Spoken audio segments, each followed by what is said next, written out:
وہ اکثر میرے کازن سے باتیں کرتی نظر آتی تھی۔ ایک دن وہ اچھے موڈ میں تھی۔ باتوں باتوں میں اس نے بتا دیا کہ زہیب نے اسے وہی کہا ہے جو ہر فلم میں ہیرو ہیروئن سے کہتا ہے۔ یکدم مجھے دھچکا لگا کہ یہ وہ لڑکی ہے جس کے بارے میں اتنے دن سے پوچھ رہی تھی، اور زہیب نہیں بتا رہا تھا۔ جب معاملہ مجھ پر کھل گیا تو زہیب کا بھی حجاب مٹا اور وہ مجھ سے شیما کے بارے میں باتیں کرنے لگا۔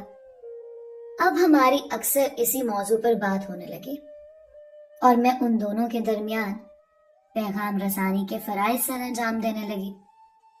پتہ نہیں کیا کیا باتیں وہ ایک دوسرے کو کہلواتے۔ میں اپنے کازن سے کہتی، دیکھو زہیب، تم جو یہ شیما سے دل لگا رہے ہو تو کیا اس بات کو انجام تک پہنچاؤ گے؟ کیونکہ ابھی ہم چھوٹے ہیں اور آگے زندگی پڑی ہے جس میں ڈھیروں مواقع آنے ہیں۔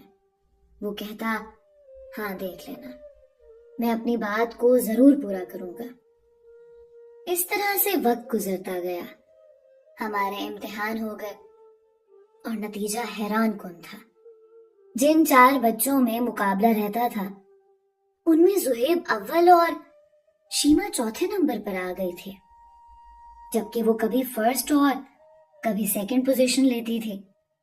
میں نے افسوس کا ظاہر کیا تو بولی، مجھے کوئی افسوس نہیں ہے، زہیب نے پوزیشن لے لی ہے، بس اس بات کی خوشی ہے۔ میں نے اس کی وجہ سے جان بوجھ کر محنت نہیں کی تھی تاکہ وہ فرسٹ پوزیشن لے سکے۔ 8ویں کے بعد لڑکے دوسرے اسکولوں میں چلے گئے اور ہمارے اسکول میں لڑکیوں کے لیے سیکنڈری کلاسز کا اجرا ہو گیا۔ مجھے ڈاکٹر بننے کا شوق تھا